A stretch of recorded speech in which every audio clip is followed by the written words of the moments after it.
If you wanna know how I built this beauty here, oh, stay tuned.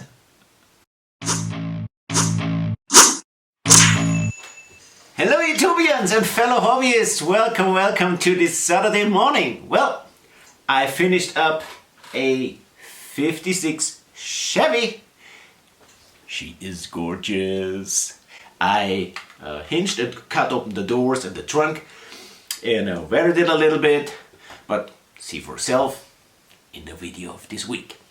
Got this 56 Chevy and was not sure what I'm gonna do with it, so I started just by cutting out the doors and the trunk. Cutting out the trunk is easier than the doors, and since I didn't do it for a while, I started first with the trunk. You just scratch with the back of the blade, first just really let the light touch so you don't lose the groove, and then later on you can go a little bit harder on it, and then with a lot of patience you eventually will make it through. And I did the same procedure for the doors. No matter how hard you try to not leave the groove, there's always some scratches that need to be fixed afterwards. But after fixing those problems, you have a perfectly sitting door. If you change one thing on a model car kit that is not supposed to be, of course, you end up fixing a lot of other things. For example, now we have to fix those holes on the sides.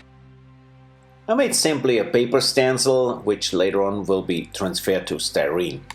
And those gaps are fixed. To keep the doors closed, I bought online those micro magnets.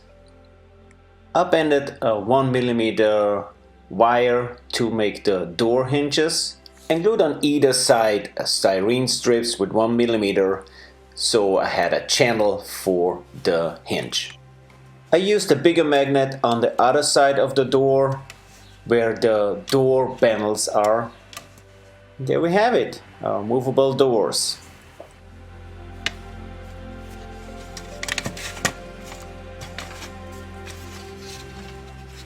The trunk lid also needed a frame, so that's the next thing that I would do.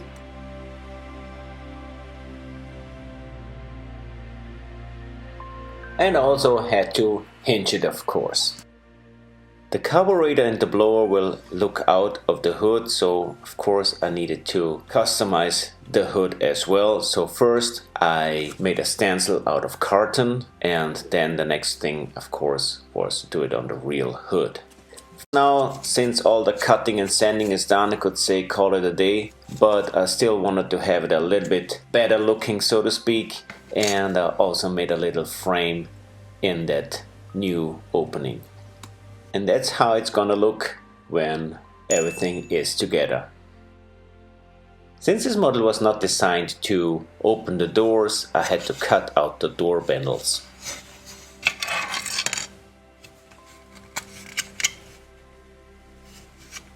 For that I used my handy dandy Dremel tool here. The seats were open on the back side. I don't know if I lost the part or it was just not in the kit. Anyway, I made it some new ones out of styrene. Yep, that looks much better to me. The trunk also needed some modification. I made out of styrene a rear wall between the passenger place and the trunk. This was actually the second try that I tried this flocking thing, but to be honest with you, out of the second became the fourth because I had to wash it down 3 times to actually have the result that I wanted to. The kit comes with these decals for the seat belts, which look nice.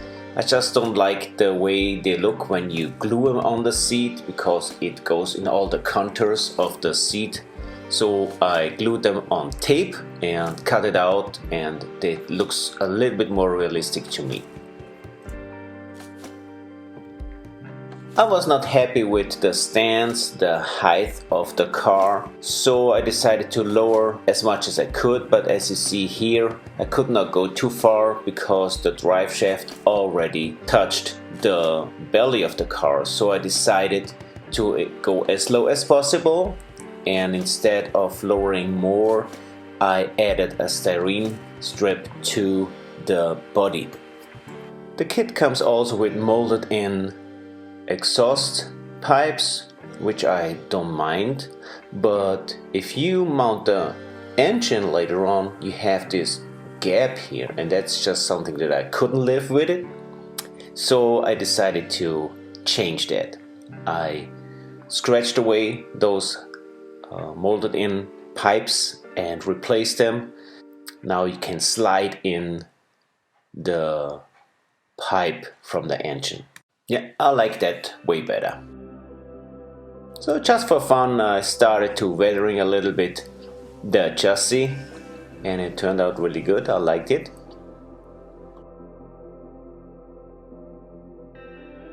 After I add the decals and I painted the rims, those two now had to go together, and I like the result. I painted all the parts, and for example I used the pencil to let it look like a little bit you had that metal sheen through the rust. I also tried to add a little bit more of detail by cutting off the pulleys from that plastic belt, sanding it down and put like a smaller and a bigger disc in between, so the belt will run in between, and I think it looks a little bit more realistic. So here's the finished motor. We added some spark wire boots. We painted and weathered a little bit the whole motor. I detailed the oil filter. I scratch built and added the oil dipstick. I added and scratch built a new timing belt. Used a shrinking tube. We mounted motor, interior and wheels to the chassis. And here's some more shots from the finished interior.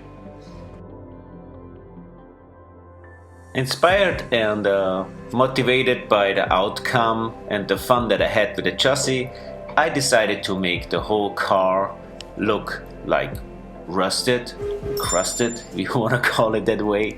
And for that matter I used my favorite technique, which is the salt technique, but this time instead of making the whole body in a rust color, I added those rust spots just where I wanted them, because just like in real life they will add a little bit of structure under the paint, and hope that gives it a little bit more of a realistic look.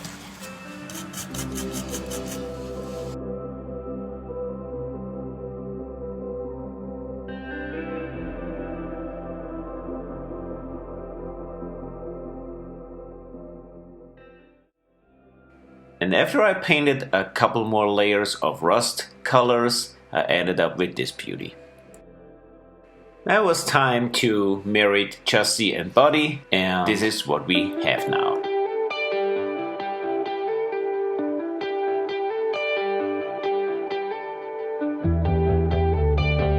We added L-Clad 2 chrome to the rims and lowered the stands. We printed out our own Gary G license plate. Made sure that the engine had enough space, so we added this cutout in the hood.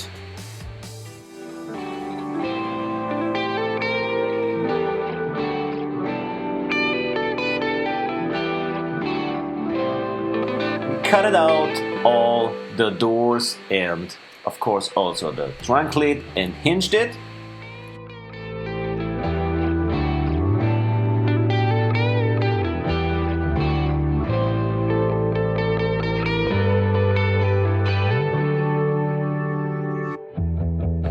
I also added a nice detail to the trunk. We modified the exhaust pipes and also rusted the undercarriage. We detailed the heck out of the engine bay.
my model car fanatics. I hope you enjoyed the video.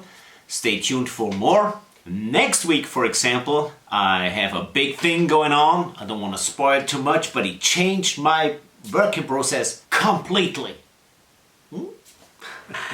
Okay, have a fantastic weekend, my friends. Keep on building those awesome models and keep on making those videos that we all love to watch.